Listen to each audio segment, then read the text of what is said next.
12 जून की दोपहर अहमदाबाद का बीजे हॉस्पिटल। चारों तरफ अफरा तफरी और आग की लपटें थी, क्योंकि एयर इंडिया 171 का बोइंग विमान टुकड़े टुकड़े होकर बिखरा पड़ा हुआ था। मगर मलबे के नीचे मिट्टी के ढेर पर किसी की जान बच गई थी। वो था जख्मी विश्वास कुमार, जिसने अपनी आंखें खोली और किसी तरह मलबे को ढकेलते हुए फिर उसने अपनी सीट बेल्ट को खोला और उठ खड़ा हुआ। बेचारे के होश उड़ गए थे जब उसने अपने आस पास का मंजर देखा। वो एयर होस्ट्रेस और मुसाफिर जो कुछ पल पहले बिल्कुल मजे में थे, सब खाक हो गए थे। खुशकिस्मती से उसका दिमाग ठीक से काम कर रहा था, फिर भी उस मलबे में झुलसा देने वाली गर्मी थी। जैसे ही उसने अपने बाएं तरफ देखा, उसे टूटा हुआ इमरजेंसी दरवाजा दिखाई दिया। वो किसी तरह घिसटते हुए उस टूटे हुए दरवाजे से बाहर निकल आया। यहाँ हैरानी की बात यह है कि वो इतने होश में था कि उसने अपना फोन निकाला और अपने पापा को लंदन वीडियो कॉल किया। प्लेन फटियो छे पप्पा, प्लेन फटियो छे। उसे क्रैश साइट के पास वाले गेट से बाहर आता देख एक अस्पताल कर्मचारी की नजर उस पर पड़ी और उसने उसकी मदद करने की कोशिश की। सर चलिए मेरे साथ, एम्बुलेंस बाहर ही है। लेकिन सदमे के चलते विश्वास ने अपना हाथ उससे छुड़ाया और वापस क्रैश साइट की ओर जाने लगा। नहीं मेरा भाई अजय, अजय अब भी अंदर है, मुझे उसे ढूंढना है। 12 जून AI 171 के टेक ऑफ से 1 घंटा पहले कैप्टन सुमित सब्रवाल ने अपने बुजुर्ग पिता को कॉल किया। बस 1-2 फ्लाइट और फिर सारा टाइम आपका पिताजी। डॉक्टर कोमी व्यास, उदयपुर की जानी मानी डॉक्टर, अपने पूरे परिवार के साथ लंदन बसने जा रही थी। वहीं गुजरात के पूर्व मुख्यमंत्री विजय रूपानी भी उसी फ्लाइट में थे, जो कि अपने परिवार से मिलने लंदन जा रहे थे। कार्गो मोटर्स के मालिक प्रमुख नंदा और उनकी पत्नी अपने बेटे प्रयास को विदेश में पढ़ाई के लिए सेट करने जा रहे थे।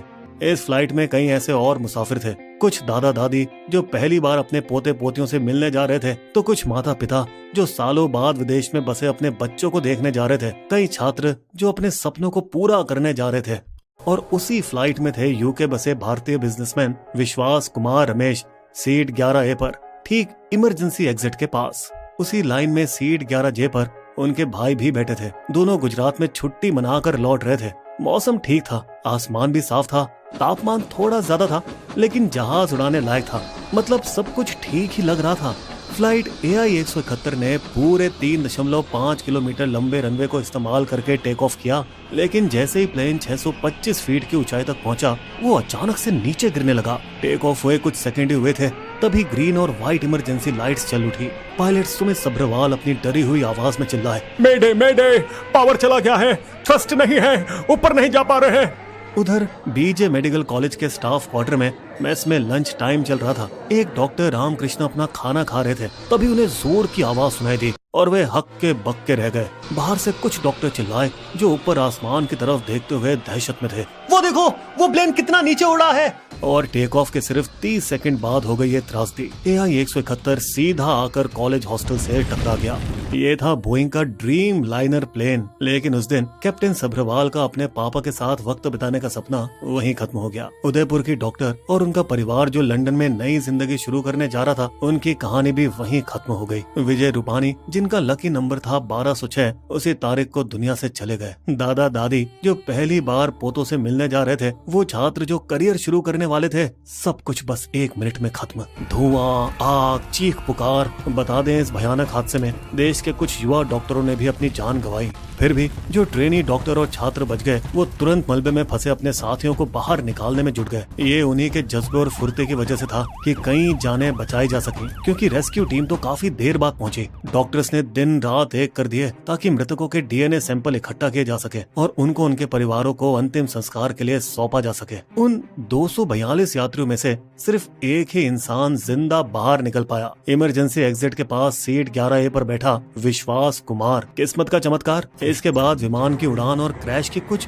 धुंधली वीडियो क्लिप सामने आई, जिसके आधार पर कई विमान एक्सपर्ट्स ने अलग अलग थ्योरी दी है, जिन्हें अब हम आपके लिए सिंपल भाषा में समझाएंगे। थ्योरी 1, लैंडिंग गियर, पहिए अंदर नहीं हुए। ये थ्योरी कहती है कि प्लेन के लैंडिंग गियर यानी कि उसके पहिए पूरी फ्लाइट के दौरान बाहर ही रहे, यहाँ तक कि जब प्लेन नीचे गिर रहा था तब भी, जबकि ये आम तौर पर उड़ान के 5 सेकंड के अंदर ही खींच लिए जाते हैं। इससे हवा का दबाव बढ़ता है, फ्यूल जल्दी खर्च होता है और प्लेन की स्पीड भी कम हो जाती है। लेकिन पायलट ने टेक ऑफ के कुछ सेकंड बाद ही इमरजेंसी कॉल दे दिया था। तो ये भी हो सकता है कि शायद कोई बड़ी गड़बड़ थी जिसमें उलझकर वे पहियों को खींचना भूल गए हों। और वैसे भी ऐसे तगड़े 2 इंजन वाले प्लेन का पहिया अकेली वजह नहीं हो सकता क्रैश की। थ्योरी नंबर 2, फ्लैप सेटिंग में गड़बड़। अब यहाँ ये अनुमान लगाया जा रहा है कि क्या पंखों के फ्लैप जो विमान को उड़ान भरने में मदद करते हैं वो पूरे खुले थे या नहीं।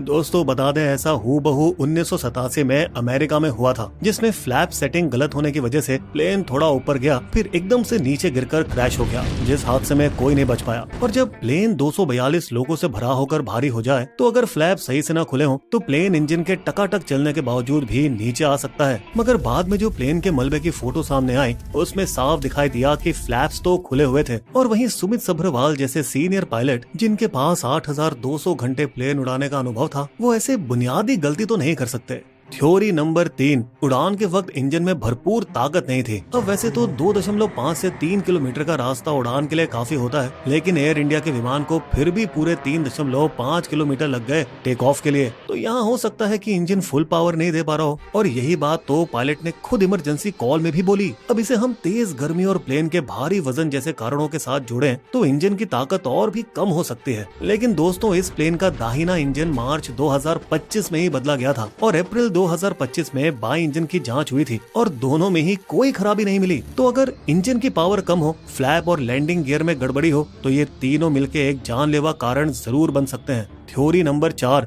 रैम एयर टरबाइन रैट का इस्तेमाल, दोनों इंजन फेल। क्रैश के कुछ दिन बाद एक थोड़ा ज्यादा क्लियर वीडियो सामने आया जो 17 साल के एक लड़के ने पास के गांव की छत से बनाया था, जिसमें ये दिखा कि प्लेन के पंख के नीचे एक छोटी ग्रे रंग की चीज बाहर आ रही थी, जो कि माना जा रहा है कि रैट यानी रैम एयर टरबाइन का चालू होना हो सकता है। ये एक ऐसी मशीन है जो अपने आप चालू हो जाती है जब दोनों इंजन फेल हो जाएं या फिर जब पूरा इलेक्ट्रिकल सिस्टम फेल हो जाए। मतलब मान लीजिए बिल्कुल एक बैकअप इन्वर्टर की तरह, जो बस इतनी पावर देता है कि प्लेन्स के कंट्रोल्स और कम्युनिकेशन चलते रहे। इस थ्योरी को और भी पक्का बनाता है वीडियो में सुनाई देने वाली वो तेज आवाज जो रैट मशीन की आवाज से मैच करती है। यहाँ एक और सबूत मिलता है उस इकलौते जिंदा बचे इंसान से जिसने बताया कि क्रैश से पहले तेज धमाका हुआ, फिर कैबिन की लाइट झपकने लगी। लेकिन फिर यहाँ पे एक बात आती है, जिस ऊंचाई पर यह हादसा हुआ यानी 625 फीट, वहाँ रैट मशीन असरदार नहीं होती है। कुछ ऐसा ही 2020 के इंग्लैंड वाले केस में भी हुआ था, जहाँ फ्लाइट 3580 फीट की ऊंचाई तक पहुंची, तभी दोनों इंजन फेल हो गए। मगर इतनी ऊंचाई पर भी बैकअप इन्वर्टर ने काम दिखाया, जिससे प्लेन सेफली लैंड कर गया। और दोस्तों, अगर कुछ ऐसा हुआ भी है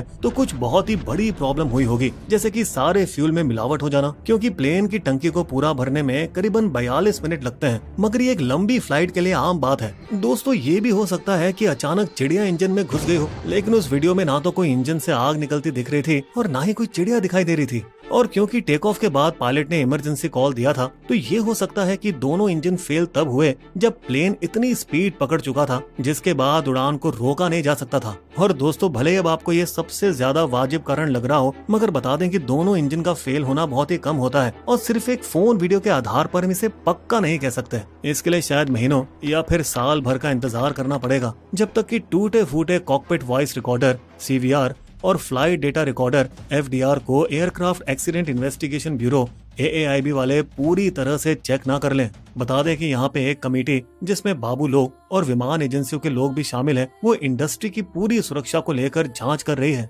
चलिए दोस्तों, वापस एयर इंडिया पर आते हैं। तो बता दें कि 2015 से 24 के बीच उसकी 787 ड्रीम लाइनर प्लेन्स में कुल 32 तकनीकी खामियां पाई गई हैं। हालांकि इनमें से सिर्फ 2 मामलों में एक्सीडेंट हुआ है, और वो भी ऐसे जिनमें सिर्फ कुछ ही पैसेंजर घायल हुए। जब से 2011 में ड्रीम लाइनर को दुनिया भर में शुरू किया गया है, तब से लेकर अब तक AI-171 पहला ऐसा क्रैश बना जिसमें जाने गई हैं, और वो भी ऐसा जिसमें पूरा विमान ही उड़ गया। अब तक के सबसे बड़े हादसे तो पुराने बोइंग 737-800 विमानों में हो चुके हैं, और वो भी तब जब एयर इंडिया पर सरकार का कंट्रोल था।